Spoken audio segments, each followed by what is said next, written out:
Imagine walking up to an ATM late at night. The street is empty, no cameras nearby that you can see, no people around. You insert nothing, you press nothing. And yet, the machine starts dispensing cash. Hundreds of bills. Slowly. Deliberately. But this isn't a glitch. And it isn't luck. Somewhere, on the other side of the world, someone just stole money from a bank without ever touching this machine. And this is only the beginning, because the people behind this weren't breaking into ATMs. They were breaking into entire banks. Around 2013, cybersecurity analysts began noticing something strange. Banks were losing money. Not in big dramatic heists, but in small, almost invisible movements. Transfers here, adjustments there, cash withdrawals that didn't quite make sense. At first, it looked like internal mistakes, human error, accounting issues, but then the pattern appeared. Different countries, different banks, same behavior. Something was moving inside the system, silently. The entry point was simple. An email, sent to bank employees. Nothing suspicious at first glance. Normal attachments, normal formatting. But once opened, it changed everything. The malware didn't explode. It didn't lock screens. It stayed quiet. And it opened a door. A door into the bank's internal network. From that moment on, the attackers were inside. And here's what made this group different. They didn't rush. They waited. For weeks, sometimes months, they observed. They watched how employees logged in, how approvals were made, how transfers moved between departments. They studied routines. They learned timing. They learned trust. Because in every system, human behavior is the weakest point. And once they understood that system completely, they stopped being hackers. They became operators. The group later became known as the Carbanak Group. Cybersecurity investigators later linked key individuals to the operation, including Denis Kalinkin and Andrei Turin. They weren't acting alone in a single room. This was an organized network. A system of attackers spread across regions, communicating, coordinating, and executing financial theft on a global scale. Once inside the bank's network, the attackers had options. They could move money between accounts, alter balances, create fake transactions, or simulate internal approvals. But the most shocking part came later. They discovered they could manipulate ATM systems remotely, not by physically touching them, but by sending commands through the bank's internal infrastructure. And then they tested it. And in a quiet location somewhere, an ATM started dispensing cash without a card being inserted. No alarm, no immediate response, just cash leaving the machine as if it was following instructions. This wasn't isolated.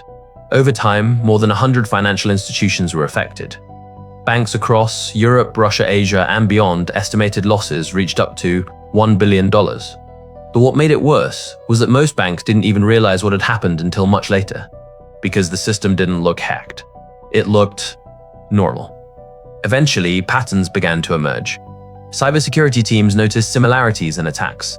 The same methods, the same timing, the same structure. International agencies stepped in, Europol, Interpol. They began connecting incidents across borders. And slowly, the invisible started to become visible. Digital traces, server logs, communication patterns. A network that once seemed untouchable was being mapped. As international investigators tightened the net, the operation slowly began to collapse. Pressure from global cybersecurity teams and law enforcement agencies increased. And over time, members of the network started getting identified one by one. Kalinkin was associated by investigators with the development and distribution of the malware used in the attacks. According to public reports and cybercrime investigations, he was identified as one of the technical figures behind the tools that enabled the group's access to banking systems. His exact current status is not fully clear in public sources, but he has been named in connection with cybercrime investigations and international monitoring efforts. Another important figure tied to large-scale financial cybercrime investigations was Andrei Turin. Turin was later arrested in connection with major hacking operations targeting financial institutions and organizations. He was extradited to the United States, where he faced charges related to large-scale cyber intrusions and financial theft. His case became one of the more high-profile prosecutions linked to this broader wave of financially motivated cybercrime. But the Carbanak Group itself didn't end in a single moment. There was no final shutdown, no public statement, no clean conclusion. Instead, the network fragmented. Some individuals were arrested, some were exposed, others disappeared before they could be identified, and parts of the operation remain unconfirmed to this day. The Carbanak case changed everything. Because it proved one thing, modern bank robbery doesn't require breaking into a bank. It requires breaking into trust, systems, processes, people. And once inside, you don't need to steal money directly. You just need to understand how money moves and let the system do the rest. And that brings us to the end of today's story. Thank you for watching this video. I really hope you enjoyed it and that it kept you interested until the very end. I'm trying to build something here where I share stories like this in the best way I can.